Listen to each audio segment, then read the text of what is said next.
Hello বন্ধুগণ, কলকাতা থেকে মাত্র 2 ঘন্টায় এমনই এক সমতল ভূমিতে আজ আপনাদের নিয়ে যাব, যেখানে গেলে আপনারা দেখতে পাবেন কমলালেবু সহ বিভিন্ন ধরনের ফলের বাগান।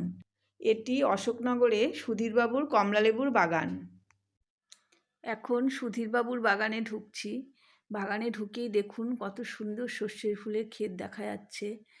এই সর্ষের ক্ষেত পার হয়ে আমি এখন সুধীরবাবুর বাগানের ভেতরে ঢুকছি। দেখুন, বাগানে ঢুকেই কত সবেদা গাছ।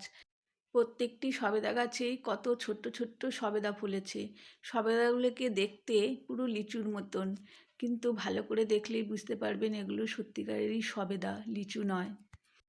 এই সুন্দর ছোট্ট ছোট্ট সবেদাগুলোকে দেখলেই খুব খেতে ইচ্ছা করছে, কিন্তু প্রথমেই দেখেছেন যে পোস্টারে টানানো আছে যে ফল দেখুন, ফল ছেঁড়ার অনুরোধ করবেন না।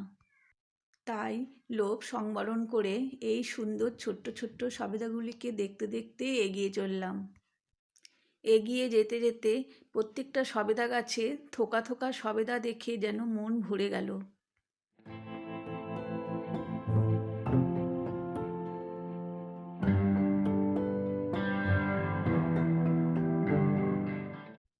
দেখুন, বাগানটি কত সুন্দর ও পরিষ্কার পরিচ্ছন্নভাবে রাখা হয়েছে।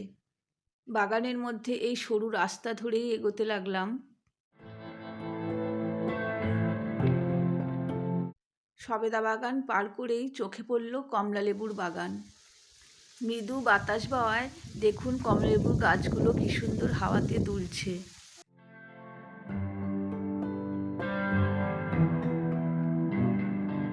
দেখুন, এক একটা গাছে কতগুলো করে কমলালেবু ফলেছে।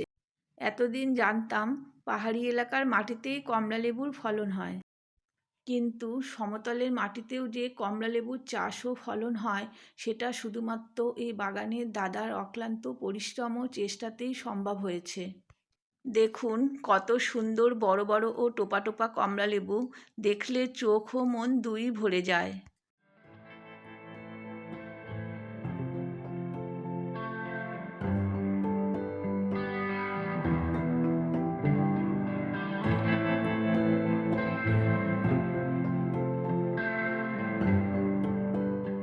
দেখুন, সারি সারি কমলালেবু গাছ এবং প্রত্যেকটি গাছেই কমলালেবুর ফলন হয়েছে।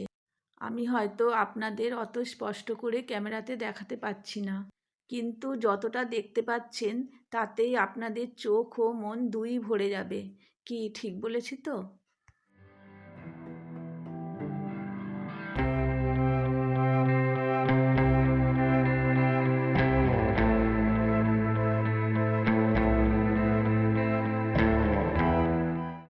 একের পর এক কমলালেবু গাছ পার করে এগিয়ে চলেছি।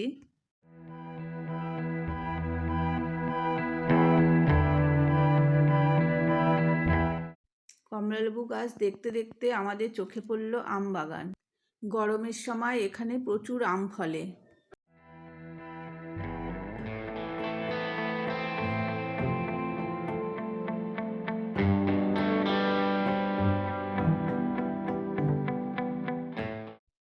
এগুলো ঘট বাতাবি লেবু।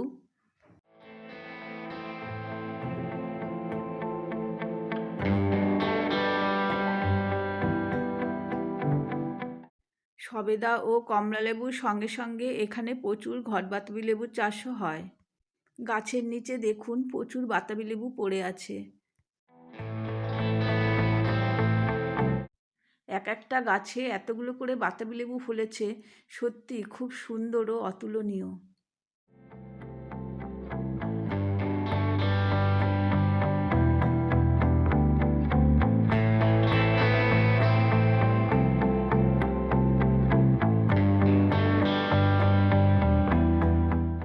লেবুগুলোকে হাত দিয়ে স্পর্শ করে দেখার ইচ্ছে জাগলো, তাই লেবুগুলোকে হাতে ধরে ধরে দেখতে দেখতে এগোতে লাগলাম।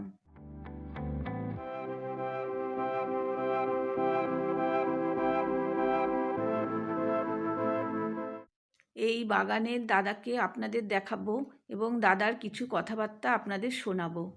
এখানে আছে আপনার লেবু পাবেন, সবেদা পাবেন, তো আপনার কাঁটাবিহীন বেল পাবেন, আপনার কেজি 15টা 1 কেজি কালো জাম পাবেন।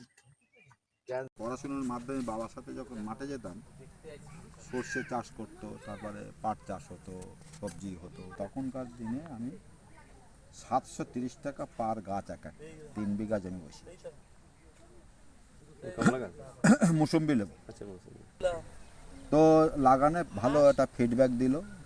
তখন আমি চিন্তা করলাম যে পাহাড়ে তো কমলা লেবু হয়, তাহলে আমার এখানে কেন হবে না? তা কিছু গাছ এনে আমি ওই টবে সেট করলাম মাঠে গাছ আনলেন কোত্থেকে? যে আমি নিয়ে এসেছি ফার্স্টে থাইল্যান্ড থেকে এসছে, বুঝতে পেরেছেন, বাংলাদেশ থেকে আসছে, তারপরে আপনার এই আমাদের এই